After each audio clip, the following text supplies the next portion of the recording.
Hey, Amanda. Hey, Tom. Hey, what does Arrested Development and Gilmore Girls have in common?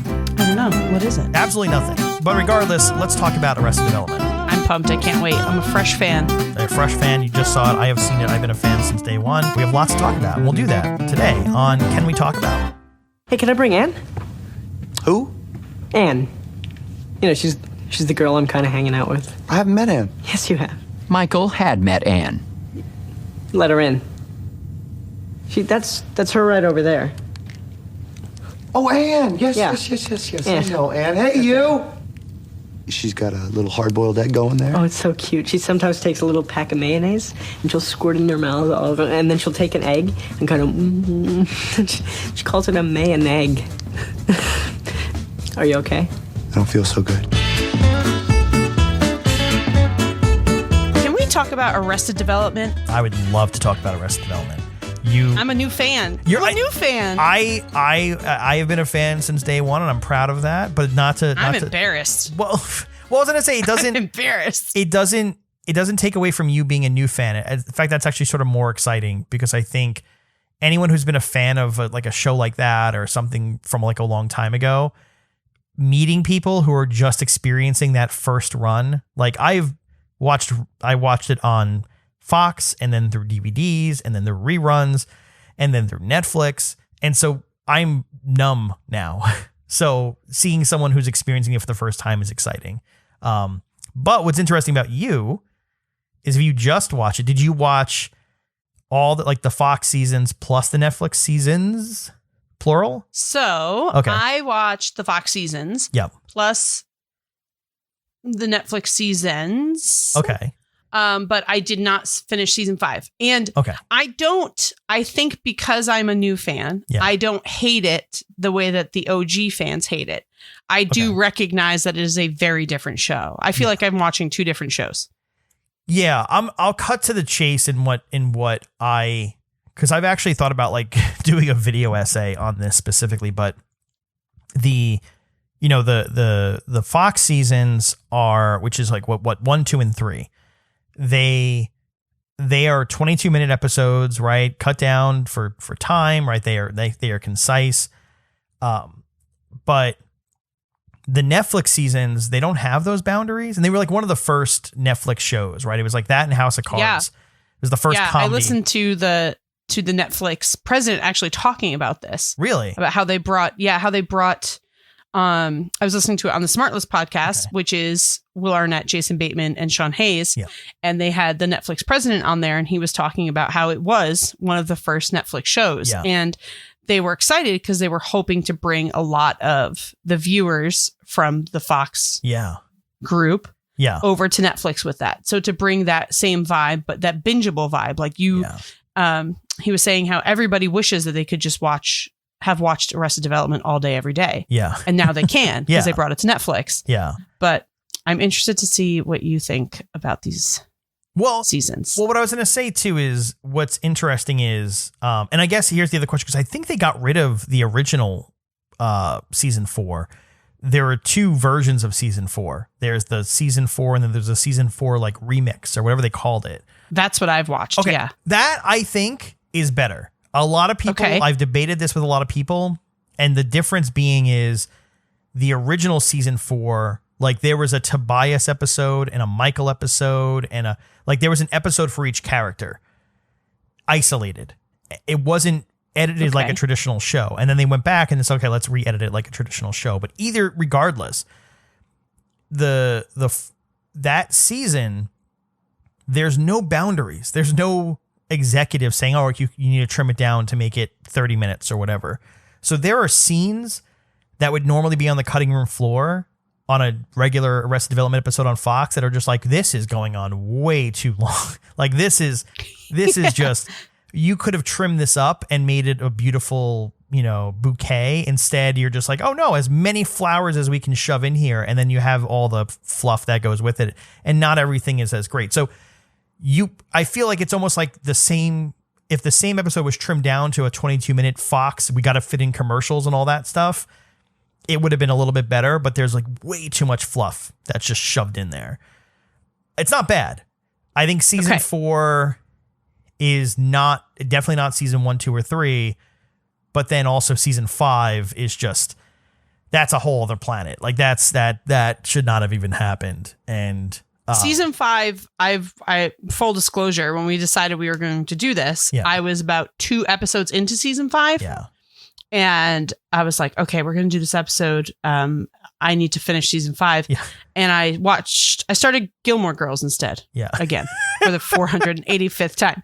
Oh. And not because it's bad. It's just, it didn't have that draw to me, that comedy draw. Like the first 3 seasons, one of the reasons I love the show. And if you haven't seen the show, highly recommend it, especially if you are a comedy nerd in any way, shape or form. It's about a family who, essentially they have a real estate business and then just a whole bunch of back end money laundering. And there's, the dad goes to jail, and the son, Michael Bluth, who's played by Jason Bateman, who is just incredible in this show, wants to get the hell out of Orange County, California, away from his family, and go to Arizona. So he can be a good role model for his son, because his wife just died, and he ends up having to come and save the family business and get his father out of jail. And it's probably the fastest comedy. I don't think people realize it until you watch it. Yeah. There's a joke in every single line of that show. Oh, yeah. And the callbacks and the running jokes and the running gags and the catchphrases. It's just so fast. The comedy is so quick. Yeah. And I love it. Well, every line you're laughing. But it's funny. That's the draw, right? Like going back, and especially because you got to remember, and you kind of mentioned it in the beginning there too, which is the first airings of this when they was back on Fox, when it was on television with commercials, you had to wait week after week. And so some of the stuff that were Easter eggs or like little hidden jokes hidden behind a character or something, you didn't even land. Even as and even now, like binge watching it, it's still hard to see some of the stuff, right? Like there's, there's tons of references to Buster losing his hand that are like hidden throughout the entire show. Yeah. Right. Like him sitting on a bench that like he's covering a letter, so it says arm off, and like he lost his hand chair. He keeps referencing how he lost his hand before he actually lost his hand. Right. And that stuff's hard enough in a binge watching, I'm watching in back-to-back setting, because it's not in your face and let it spoon fed to you. But it's definitely really hard when it's like you have to wait week after week. And on top of that, at the time too, keep in mind, like Fox is changing the time the show is airing and the day and the everything. But the one thing I'll say too is those running jokes and the consistency to like keeping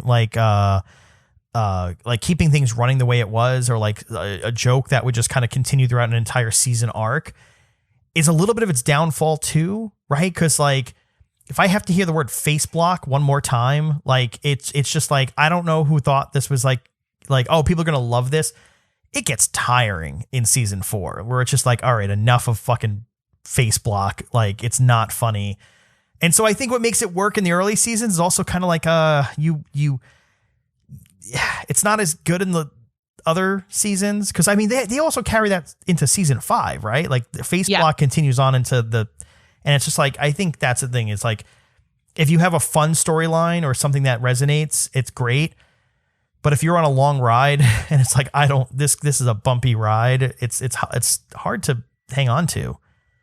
Yeah. And I think that Arrested Development's also one of those shows where the people that loved it truly loved it. Like it wasn't a smash hit.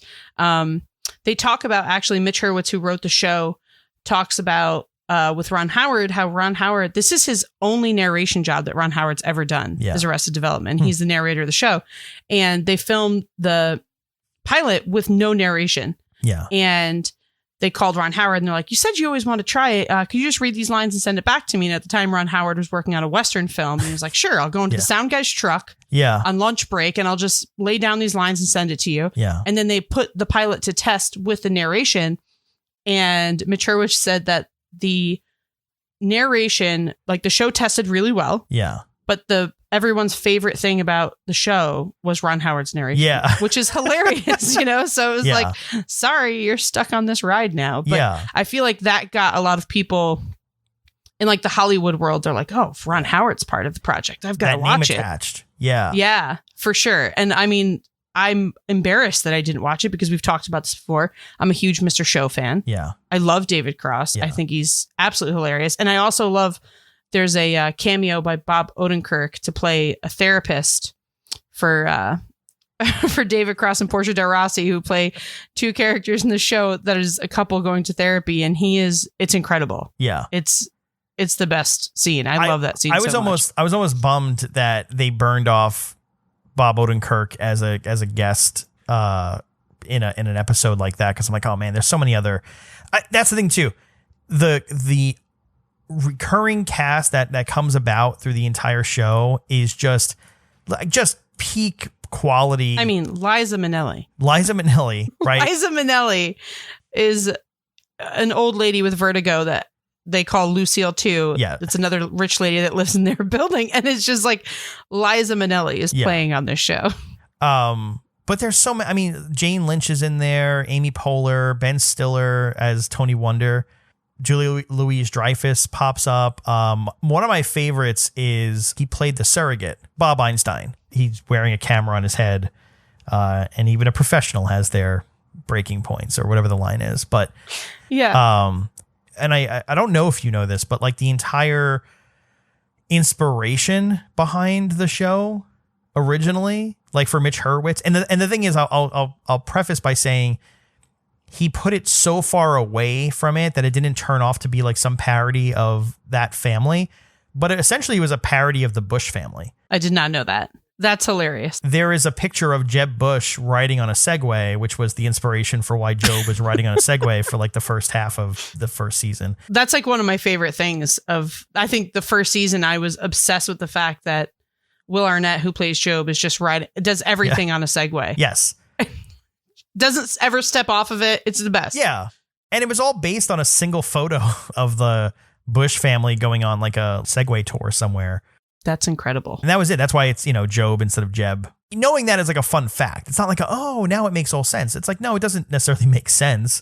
Yeah. It's just interesting. And yeah, I mean, the characters and everything it's about, and it's funny. I've heard people say like, oh yeah, no, I know families like this. I know of families that are just like, rich families that are just so inside their own bubble and so beyond reality that it's just chaos. And, it's just, I don't know. And that's the thing. The characters are so unique that it doesn't connect to anything else that's been on television or has been on television since. I know there's been some attempted ripoffs and other shows that are sort of like it, but nothing that really comes close. Not at all. I love that they live in a model home. Like, to me, that is one of the funniest parts, that you kind of forget that everything is just a model home. Like, they have fake fruit, like wax fruit stuck to the table. Like the things that you just kind of ignore as the show goes on, you forget like, oh no, they live in a complete model home. Yeah. Like, this thing does not have a foundation. And then the scenes where the model home starts to deteriorate because there is no foundation underneath the house and the couch just sinks into the ground. Yeah. Well, that was the thing I kind of missed from the early seasons is what made it interesting and what made it funny were those things, right? It was Job is always on a Segway, or they live in a model house. And part of it, right, was the insinuation that they live in the model house, but they kind of have to hide themselves because people are coming in to see the model home. And eventually, so they live in the attic. Yeah. Yeah. So they live in the attic. They don't live in one of the rooms. They live in the attic and they hide the cereal inside, the fake turkey or whatever. And that stuff is funny on itself because it creates it's world building, right? Like any good show has like really good world building. That had great world building from go because of that stuff. But I don't know, the later things go, and I'm not saying you need to return to that, but there isn't. It loses that a little bit. Like everyone sort of normalizes as the season. Like by season 4, I guess I guess Michael is back living in the model home. Is he right? I kind of forget now. Well, he was at the end of season 3 where he goes back to that sunrise, or that that little area that he created. Yes, he created that nobody would move into, and it was just him. And the mailman dies because there's no cell phone service, and there's no other people in the homes that he's built in his little development. Yeah. Well, I think that's what it is too, right? Because I think, and I feel like I'm just trying to deconstruct why the show changed its trajectory or wasn't as fresh. And I mean, any show that's going into season 4 or season 5, but you know, you look at some other shows and I feel like what's interesting, like I think we both like It's Always Sunny in Philadelphia. And you look at that show and like season 1 is rough around the edges, right? It's even when I go do rewatches, I usually skip season 1. I'll jump right into somewhere like in season 2 or even season 3. There are a lot of shows. I'm not discounting that those shows the episodes aren't funny or anything, but I think there are some shows that find its stride or like take a moment to figure out who it is, right? Parks and Rec was in the same situation where it's like, oh yeah, just like power through season 1 and just get right to like season 2. Season 1 is like a short season. We've talked about we want to do an episode here about Schitt's Creek, which I still haven't watched. Schitt's Creek was another season 1. Exactly. I can't believe it. But what's interesting about this show is that you rewatch it. Episode 1, season 1 is firing on all cylinders. It knows who it is. The characters know who they are. Everyone is structured perfectly. And so season 1 in itself is a gem. And then season 2 continues that on too. But like, this is one of the rarities where it's like from the first episode, they know who they are. It doesn't take a couple episodes to figure itself out. And I think because it has its stride early on, it sort of dips earlier, which is why, you know, if it was any other show, it would have hit its peak in season 3 or 4 and not started going on a downward trajectory at season 4 or season 5.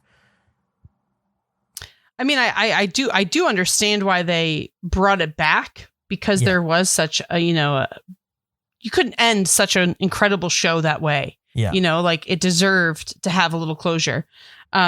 But for me, just that, like you said, season 1, episode 1, I was hooked. I was like cracking up. I could see why everyone called it such an intelligent comedy because there is like, I know that I'm going to rewatch the show because I know that I've missed so many jokes because I'm laughing from whatever happened 2 lines before. And I think one of my favorite parts of the show is, like you said, in the first 3 seasons where they have those callbacks and they have those, you know, like the no touching when he's in prison. He's like, no touching, no touching, no touching. And it comes back and there's a callback to it when it culminates his hilarious moment where Michael burns down the banana stand and his dad's always told him there's always money in the banana stand. He thought that meant you just work hard, work at the banana stand. There's always money there. No, there was literally cash in the walls of the banana stand and he just burned $250,000 to the ground thinking he's like doing this act of defiance. Yeah. And I love those moments. Like can't breathe laughing so hard in that moment. I like there's that episode in that episode too,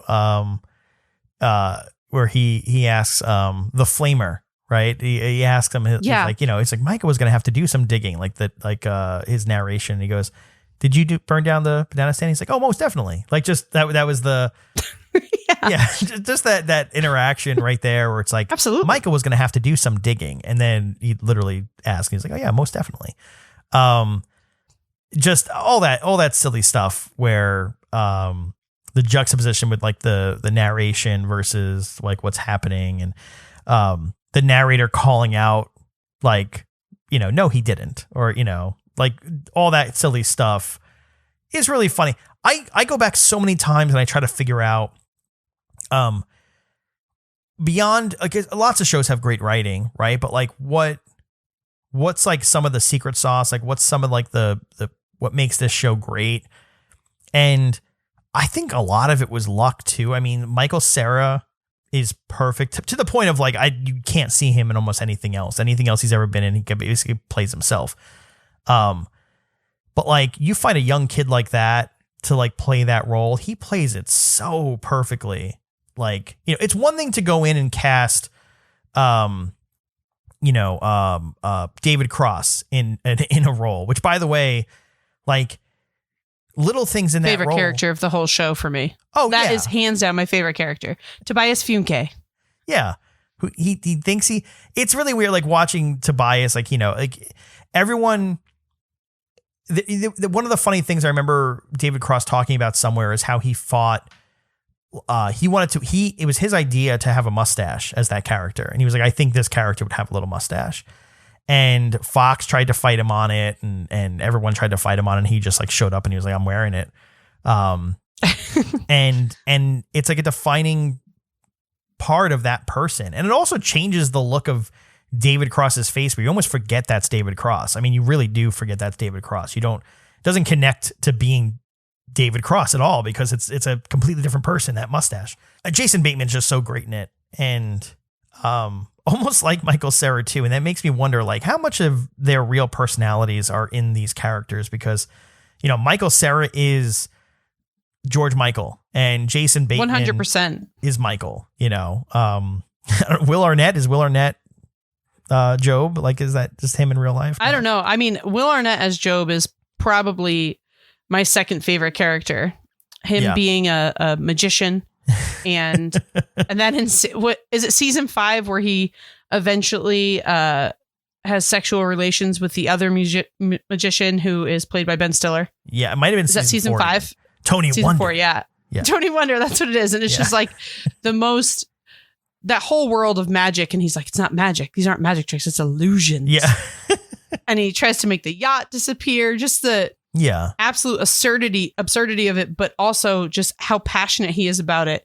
And Mae Whitman, she plays George Michael's girlfriend as Anne, who's like a super uber Christian, religious, evangelical. And then eventually Job just starts dating her. And there's a scene where he like busts into her bedroom window and wants to break up with her.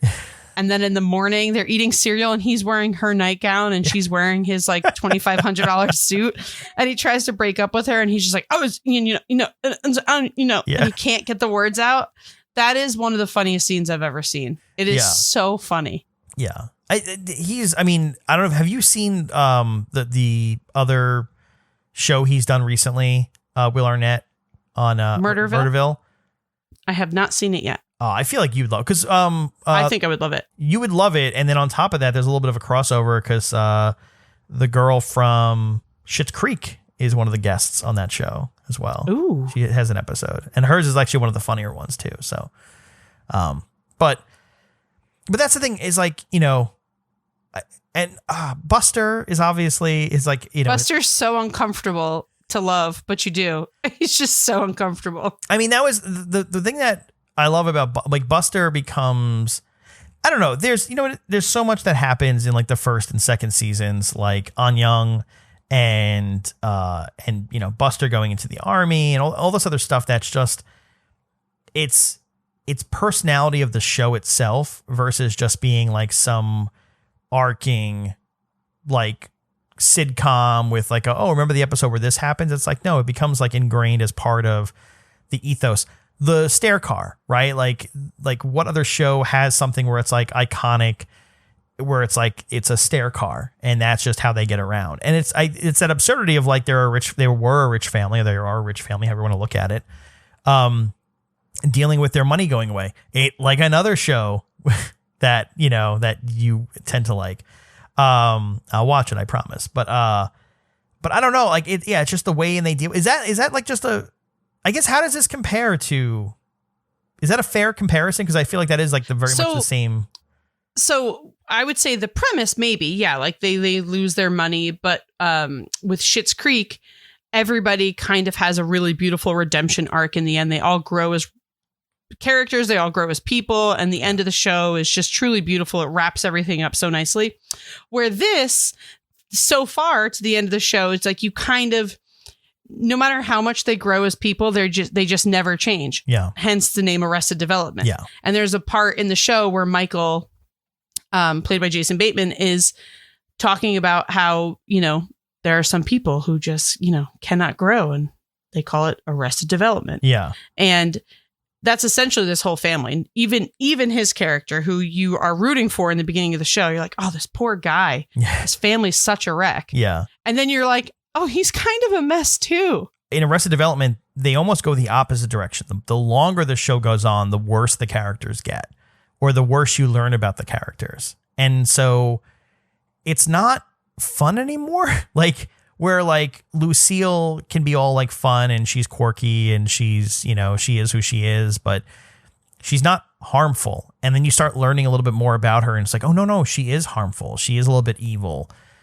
It takes away from that character. And you're like, I don't like this character anymore. They made the characters less likable as the show goes on. Michael, to your point, right? The first episode, he's just like, no, I'm going to do right by my kid, and we're going to leave it behind. And then he does it over and over again where it becomes like clear, and they point it out. Like, it's more about his own vanity.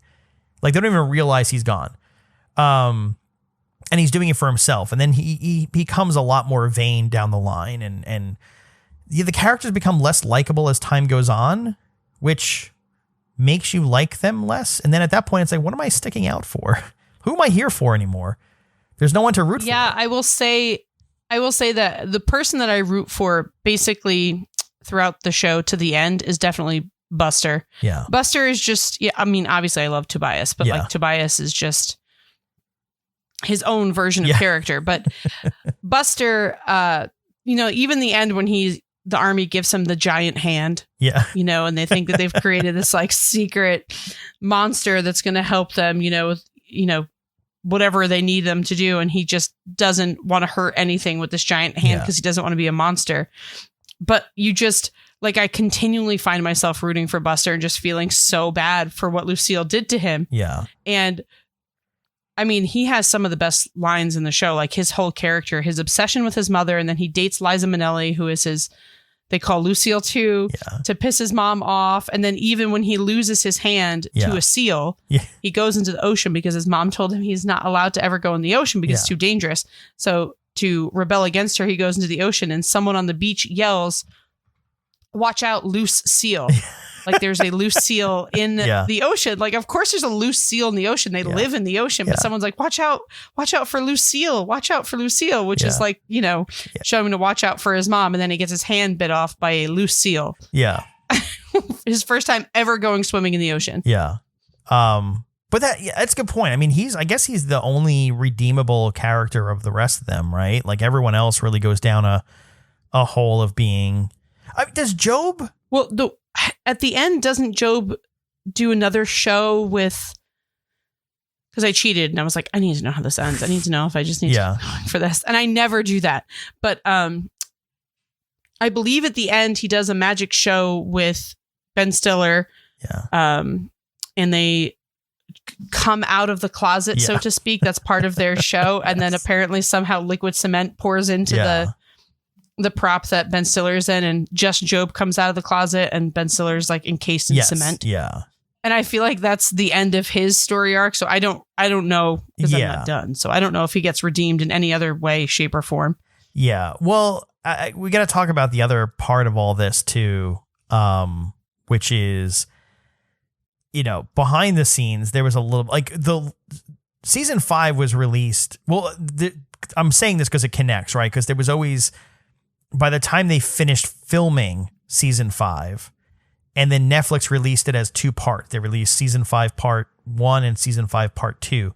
Season 5 part 1 was released during the press tour, and that's where all the stuff came out about Jeffrey Tambor kind of being an asshole, right? There was allegations about him on the set of the other show he was doing, but on this show, then it came out that he was like literally yelling at Jessica Walter on the set, and things were uncomfortable, and I guess it was played off as like, oh, that's who I am, that's who he is, kind of thing. And they were doing an interview with the Hollywood Reporter, and it was recorded, and then the New York Times, and it was a whole big blow up, and where it became clear, like, these people who all got back together because, quote unquote, they loved working with each other, right? And you look at season 4, and the reason season 4 was the way it was is because everyone had grown. They're off onto different projects, and it's hard to get them all together to film at the same time. Portia de Rossi, I forget. I think it was both seasons, but I think season 5 was pretty much like I don't want to be here at all. Like, she didn't want to do this show at all. Yeah, and didn't they green screen her most of season 4 or 5? I don't remember which one it was, but they green screened her. That was season 5. Yeah, season 5. Yeah. She was just green screened in, and you can tell. Yeah, you can just totally tell. There was a lot, riding against the show at that point. And it's all I don't know. The whole thing is rough because it's one thing to be like, oh, here are all these people that really loved working together and they want to get together and do it one last time, right? There's a lot of shows that have tried to do that, like let's go back for one more. But this, man, like this was rough, where like to the point where Netflix released the second half of the season without any press releases. Like all of a sudden it was just up one day. Like they didn't tell anyone. They were just like, let's just get this out there and get this over with. Yeah. Right. Because at that point they were at a point of like, oh, this is big for us. And we're going to release this and then we'll go in and try to figure out if we can do like another season 6. That's the thing. Season 5 ends where it's not clear this is a series finale. It is not a series finale. It is a continuation. Like we'll see you next time and figure out where could the story go from here. And the answer is nowhere. Like Jessica Walter passed away anyway, so like that's definitely not happening. And everyone else has seemingly moved on. Portia de Rossi didn't even want to do it in the first place. And this sort of came out in the recent weeks about like some more of the stuff behind the scenes about how Portia de Rossi didn't want to do the show at all. She's like, I retired, I'm done. And allegedly, gotta preface allegedly, I don't know who it was. It was insinuated it might have been Mitch Hurwitz, again, allegedly. And I like Mitch Hurwitz. That's why it kind of hurts me a little bit. Was just sort of bullied her into doing it. And I don't know. It's rough, but it like for such a show that is like so beloved like that, but also like to that point, it spurred a lot of different careers. Like Anthony and Joe Russo were heavily involved in the show, which, they did this before they did Community. So it's just the show ended on a whimper, which sucks a little bit because you would have thought that you could have came back. And if it was done right, there was always talks after season 3 of like, oh, they're going to come back and do like a wrap up movie and do like a Arrested Development movie, which is ironically enough what they're trying to talk about right now with Community. And part of me is just like, man, let it go. Like, just, I'm okay. I know 6 seasons in the movie. Hard, yeah. But let it go. We talked about this in Ferris Bueller. It's hard to allow the things that you love so much come back to life because you've already mourned the loss of the fact that it didn't end the way you wanted to, like the way this show ended on season 3. When I finished season 3, I was like, I can't believe that this is just what the fans had to like end with. Like that was it. Yeah. That was it. That would drive me insane. I would have to mourn that loss. Yeah. And then for it to resurface that way, I mean, again, I'm enjoying it, but I just feel like I'm watching a completely different show. Yeah. Yeah. So it's, I'm also I like to like everything. I don't want to hurt anyone's feelings type person. So I don't want to say things, too negative about it. And I have been listening to the Smartless podcast, which Jason Bateman and Will Arnett talked about how much they loved it. Like it was the best job of their lives. Like they've never had so much fun as they did on that show. And which is amazing because for Jason Bateman, he talks about how he could not get a job before that. He was a child actor who had some real misses as an adult and nobody wanted him to read for anything. Yeah. And they brought him into this and it relaunched his acting career. I mean, now look at him. He's killing it. The network didn't want directing, him. Writing, everything. The network did not want him. No. Yeah.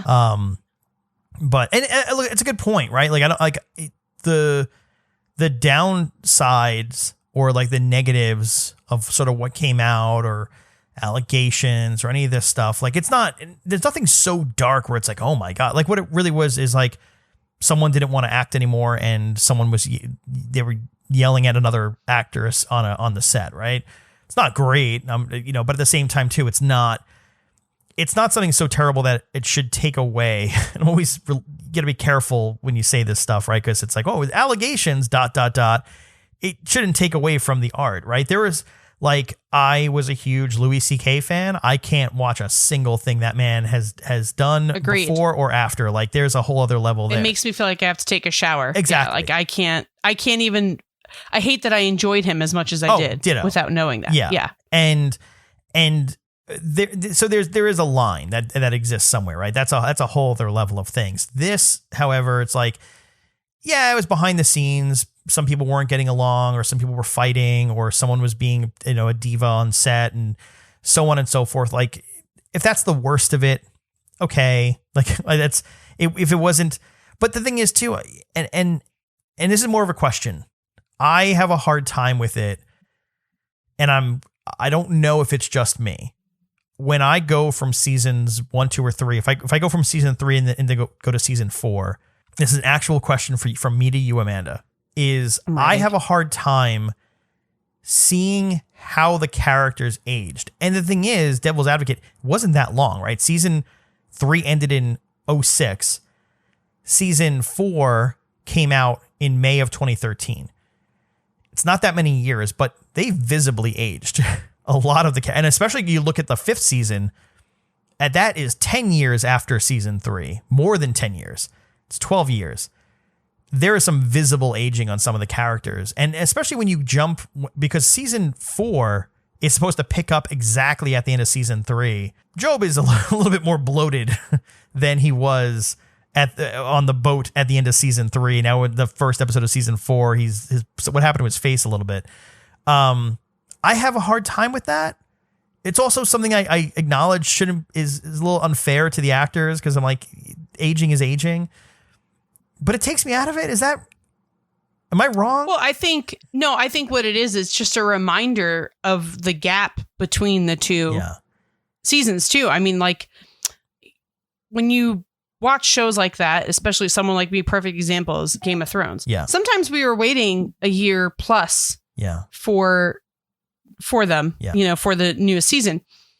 But I mean, a whole lot of life happens between 30 something, especially if we'll talk about Will Arnett, like he was 30 something, maybe late 30s when he started filming Arrested Development. Yeah. By the time it comes back, he's well into his 40s. His metabolism is a lot slower. It's just he's a very different person, but it's also a reminder that you're not just picking the show back up. This isn't just season 4. This is like season 8. If we were to do it chronologically, how many years have gone through? Yeah. So maybe it's a reminder for you about how this isn't the same, and you can't just put yourself back into that world right away. Yeah.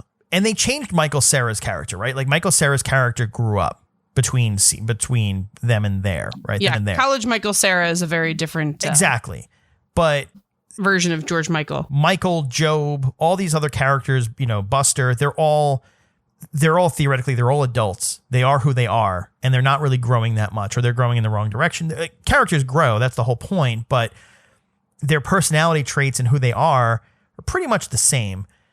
When you see 30-something Gob bumbling around trying to be a magician, and how he is kind of like, he's living on a boat, he's kind of living the bachelor life, right? He's all over the place, just family has money, just versus that same character now aged 10 years later.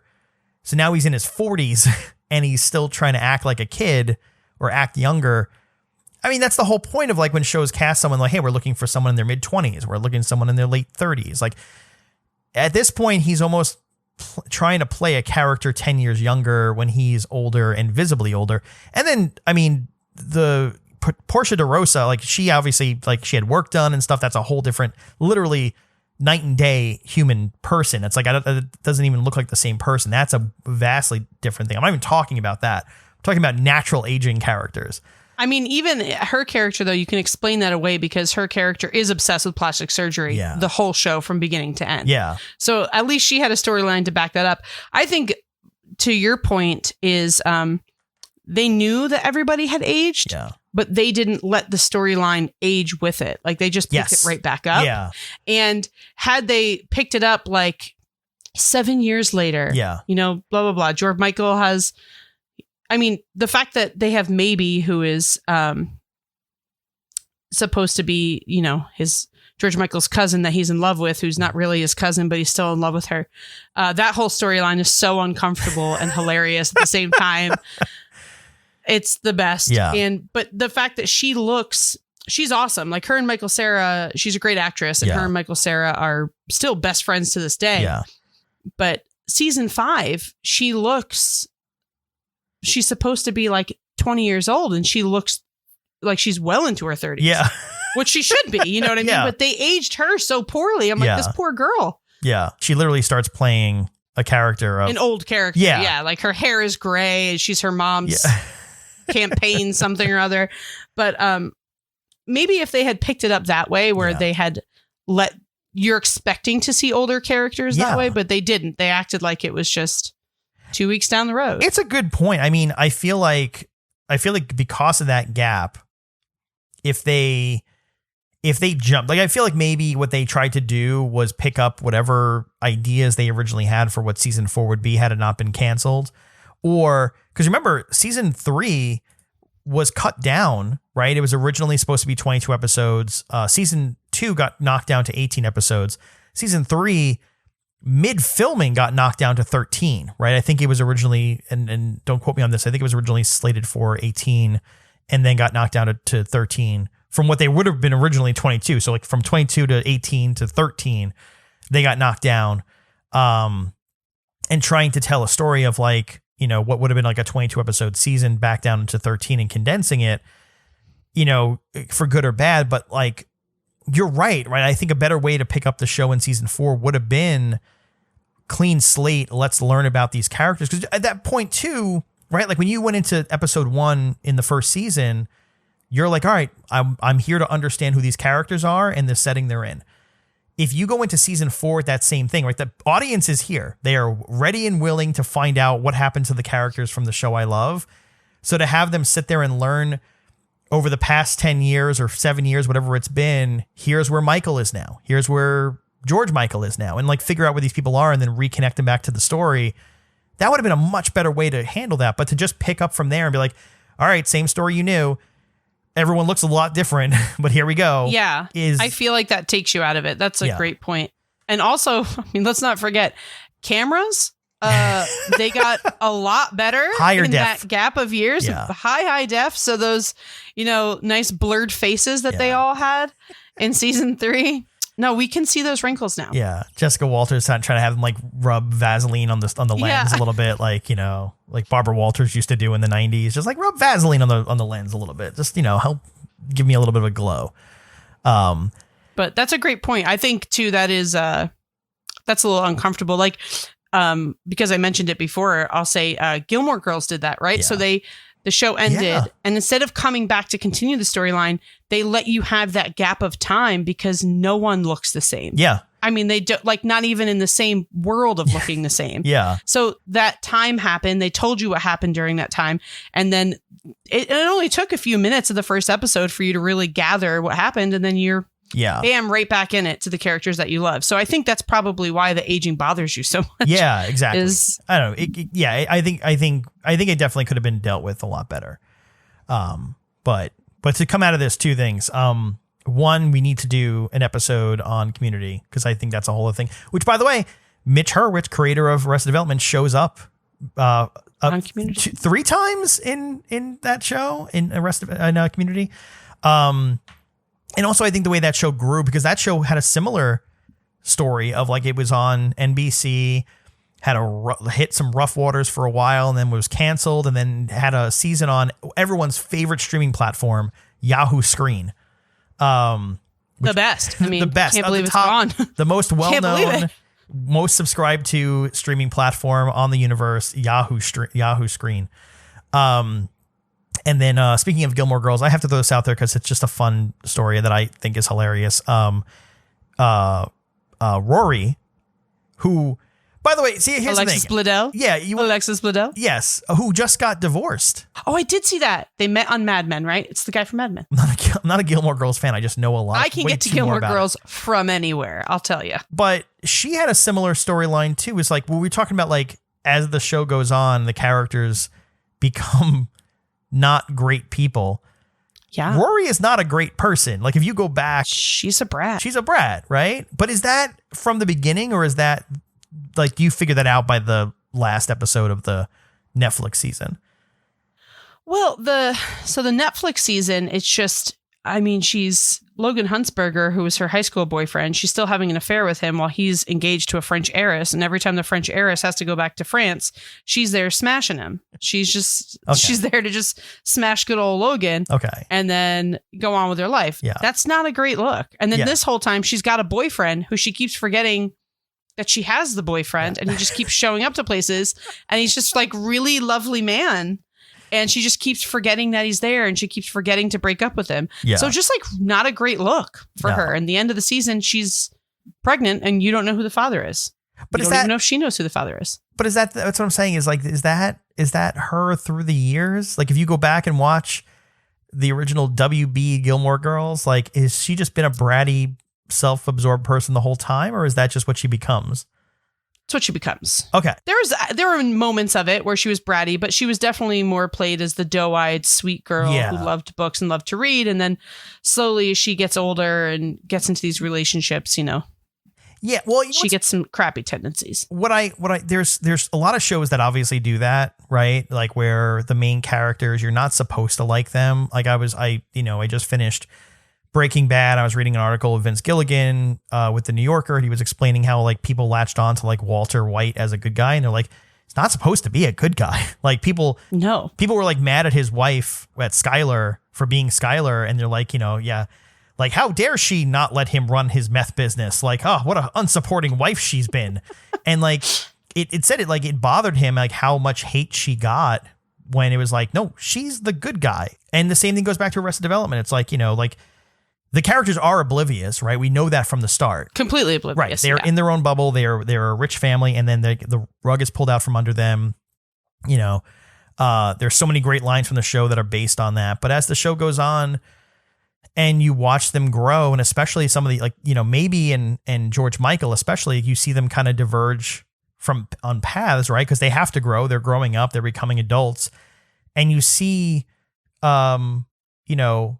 maybe grow into like in the wrong direction, right? She becomes a real Bluth, which is like, pulling scams and always trying to figure out the way to, pull it over on other people. Whereas George Michael, he's very much like his father. And that's what's even funnier about it as time goes on. It's like the bad parts of George Michael are his father, like where he's playing it like the good guy, but in the reality, like he's lying just a little bit, or like, and then that starts blowing up in his face, and it's good. I don't hate season 4 as much as I think other people do. Season 5, I don't know if I can ever watch it ever again. It was rough. I'll finish it I've never not like finished a show. So I'm going to see it through. Yeah. I'm going to see it through the end. Plus, if I'm going to be a real Arrested Development fan, I have to have the ammo to come to the table to, to bitch about season 5. I can't just be like, oh, I never watched it. Yeah.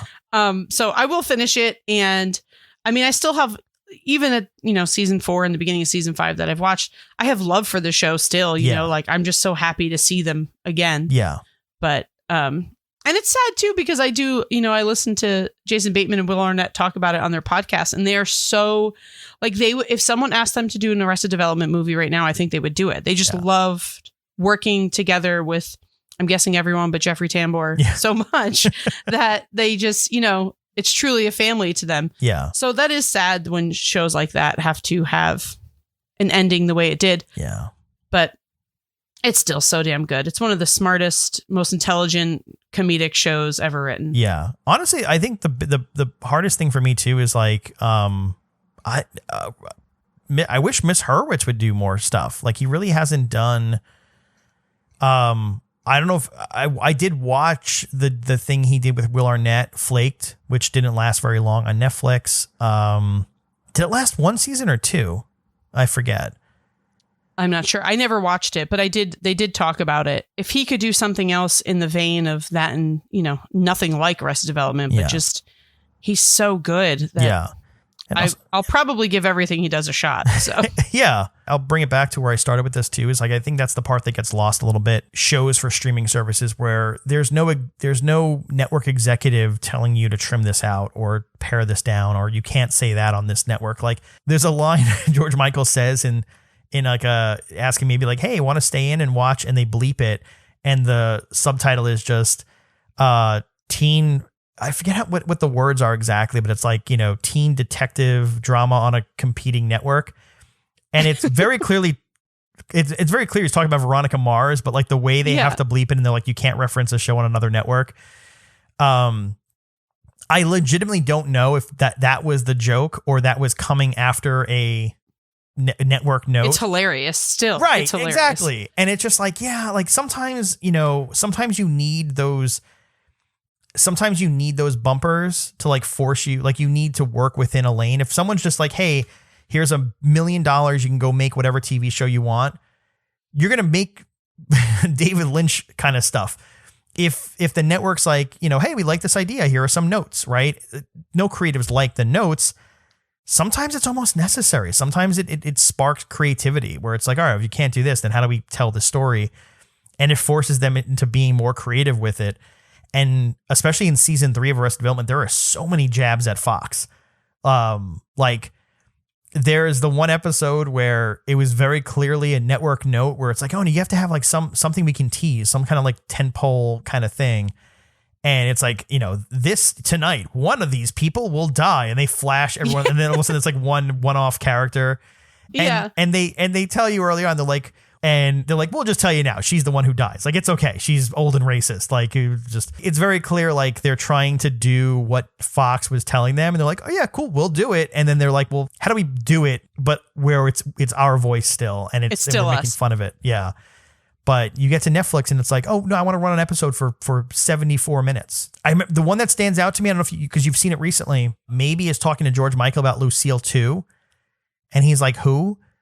And he's like, Lucille 2. And he's like, I've never met this woman. And they start talking about it. And I guess someone must have realized somewhere that George Michael has never been in a scene with Lucille 2. And it goes on and on. And I didn't even notice that until it was one of the articles that I read. Oh, so an article referenced it? An article referenced the fact that, it was like Arrested Development's fun facts that most people don't know. It's just like, just the super fans will know. And I was like, ooh, I want to read this. That's a fun gag. It's a fun joke, but they stretched it out for so long. I think even like there's not even a soundtrack anymore because it goes on for so long that it's just either the looping soundtrack or it's just dead air. And it's just like, all right, I get it. And I want to say in the remixed version, they did clean it up a little bit. I haven't seen the other version. I'm going to see if I can find it on YouTube and maybe just watch it. But like one thing that this show has done to me since I watched the episode, the episode where, oh no, you're throwing stuff. Sorry. The episode where Job is trying to throw the letter into the ocean and it just keeps blowing back. Yes. Like when things are going very poorly for me, like I go to get in my car, I've got 3 bags and I've got my iced coffee and I put it on the roof and then I go to put my purse inside and my phone drops onto the ground. It's just like I stop and in my brain, the video that's playing is Job standing there on the beach trying to throw this letter into the ocean that just keeps blowing back, but he's like throwing it with all his might. And I feel like that is playing in my head when shit is just hitting the fan. It's like I cannot get it together. I'm like, this is my Job moment. It's happening. It's happening. Just that ba-da-ba, just that like, relaxing elevator-esque music playing. There it is. The punchline to that too is at the end, he just goes and he does the same thing with the dove, and then just like drops in the water. Like, I don't know. The poor dove. Yeah. Yeah. What's your return policy? There's like everything, like, the show is just, it can be really tight. And I think that's part of it. But anyway, I think out of this entire thing, we've realized season 4 should have picked up years later. Right. Yes. I think that was the main takeaway. I mean, I think that was the thing that we talked about. That was like, oh, that blew my mind. Yeah, you're right. Had it done that, it would have been a completely different show, and it would have been much better. And you wouldn't have been afraid of wrinkles. Exactly. And Portia de Rossi is like 50 pounds lighter, which I didn't know how that was possible because she's so beautiful. Yeah. But like the first season, the body, or it's probably just the stunt double that they had. It's this awful wig. The stand-in, yeah. The stand-in. It's just like absolutely the most awful wig in the world. It looks like it's never been brushed. And I'm like, what are they doing? Yeah. What is happening? Are we supposed to know that she's not there? Is this part of the shtick? And that's the thing with Arrested Development. It's always like, all right, is this part of the shtick? Are we going to get to a point? Yeah. And then no, eventually she just comes back and decides to fall in love with a guy that makes meth. And it would have been better if they just played up like oh no, she's not here. And it's like, Lindsay was actually in whatever, doing whatever. And it took Tobias 8 months to realize his wife hadn't been there. Yeah, like something like that. So when we rewrite the show, that's how we'll do it. In the reboot that we put together. When we hang out with our best friends, Jason Bateman and Will Arnett. Yes. Well, this was fun. I'm glad how this was awesome. I don't know how we got from Arrested Development to Gilmore Girls in the same universe, but I can do it. This is fun. Cool. As always. See you next time. Bye.